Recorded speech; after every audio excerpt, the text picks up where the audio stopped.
อ้ายน้องก็เคยเป็นแบบข่อยคือกันบ่แบบเวลาเราจับกล่องออกหน้านะหรือว่าสิไปไสก็อย่าสิมีคนถามเฮาโลดใดจังไดเอ้ยไปเลยบ่ฮอดเวลาแล้วบ่เซิงข้อยสิบอกเจ้าไว้เด้อทุกคนที่เฮ็ดแบบนี้นะเขาเข้าใจดีรู้จักบ่เพราะเป้าหมายเขาคือกัน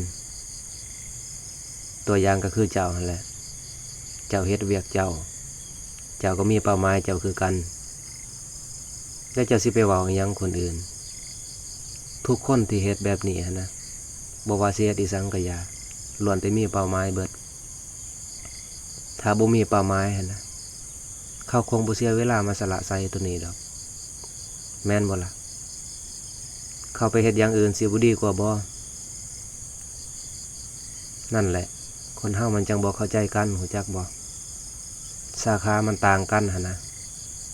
มันจังเข้าใจยากรู้จักบ่